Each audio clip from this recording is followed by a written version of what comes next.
My name is Evelyn Corral. I'm the Director of Operations for the Boys and Girls Club of El Paso. But it wasn't always that way. When I was in school, I struggled with my classes, primarily because I was a Spanish-speaking student and didn't understand English at the time. Even though it was a little bit hard at first, I got the hang of it, and now I can say I'm truly bilingual.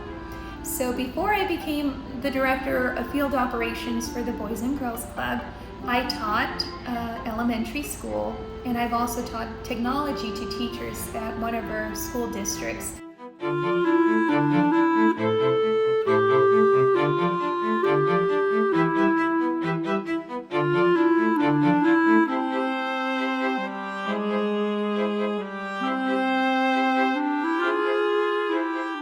So figs are very unique. They have been one of my favorite snacks because my grandmother had a fig tree in her house, and she would make fig empanadas and jelly with figs. And this is one of the fig trees that I have for my baby tree. I'm starting to get my own fig tree as well. So figs have been part of our culture and our family history for some time, and every time I have to eat one, I love it. So let me show you what the inside of the fig looks like. I promise it has to do something with the book we're about to read. So this is a dried fig. Take a look. Look at all of those little seeds. All right, so today we're going to read a book called The Sweetest Fig. I think you'll love it.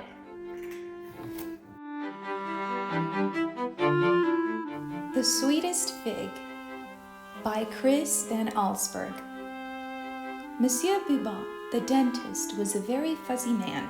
He kept a small apartment as neat and clean as his office.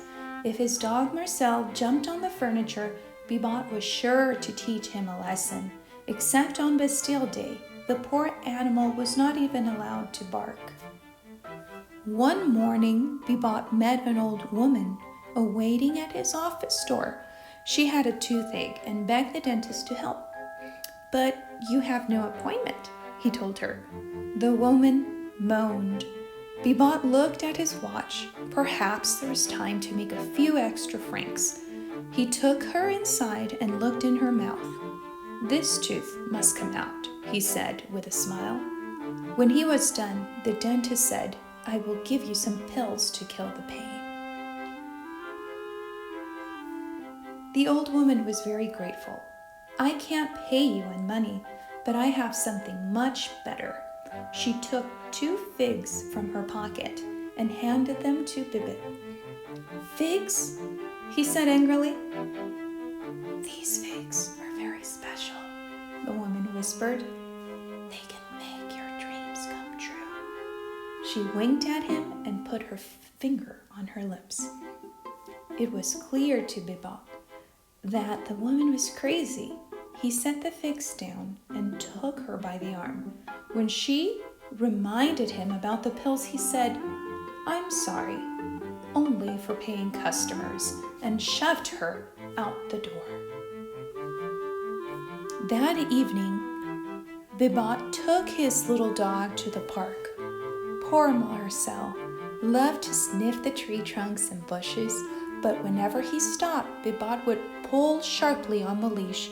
Just before going to bed, the dentist had a small snack. He sat at his dining room table and ate one of the figs the old woman had given him. It was delicious, possibly the finest, sweetest fig he'd ever had. In the morning, Bibot dragged Marcel down the stairs for his morning walk. The steep steps were hard for the short-legged dog, but Bibot couldn't think of carrying his pet. He hated to get Marcel's white hairs on his beautiful blue suit. As he walked along the crowded sidewalk, Bibot could not help noticing people looking at him. "They are admiring my suit," he thought. But when Bibot saw his reflection in the window of a cafe, he stopped in horror.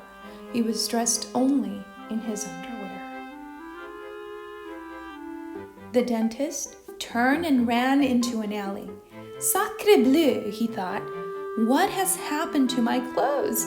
Then he remembered the dream he'd had last night. In his dream, he stood in front of that very same cafe, dressed in his underwear.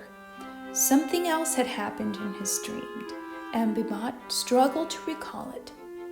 Marcel, looking out from the shadows of the alley, began to bark. The dentist looked up and saw the rest of his dream come true. No one noticed Bibat as he ran home in his underwear. All the eyes of Paris were fixed on the Eiffel Tower, which slowly dropped over as if it were made of soft rubber. Bibat understood now that the old woman with the figs had told him the truth. He would not waste the second fig. Over the next few weeks, as reconstruction of the Eiffel Tower began, the dentist read dozens of books on hypnotism. Each night before he went to sleep, he gazed into a mirror and whispered over and over again, Bibat is the richest man on earth. Bibat is the richest man on earth.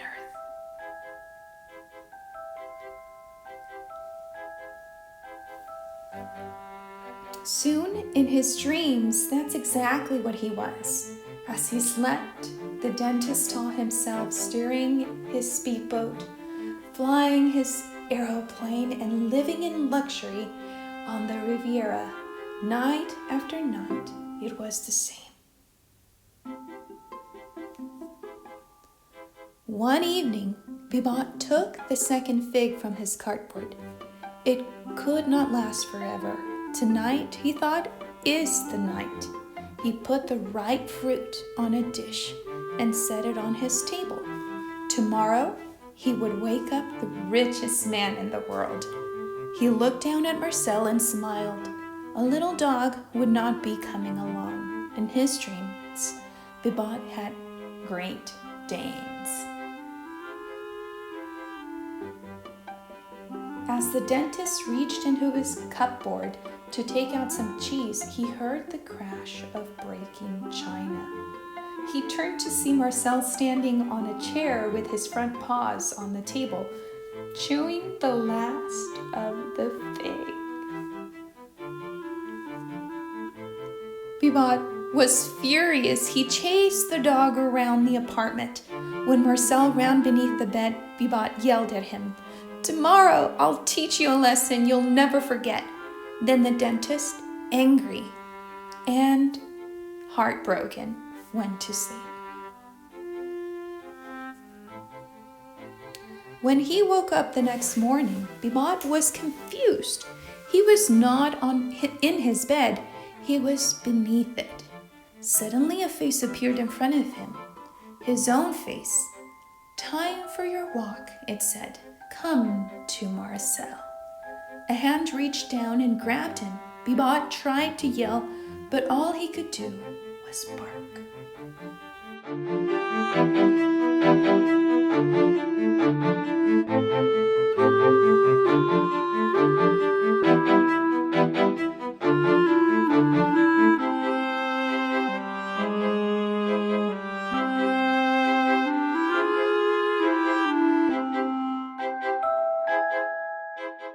Wasn't that an awesome story? I would really have to think about what I would wish for if I had those 2 magic figs. How about you? Remember to keep reading and keep a positive attitude during these difficult times. I know you can do it.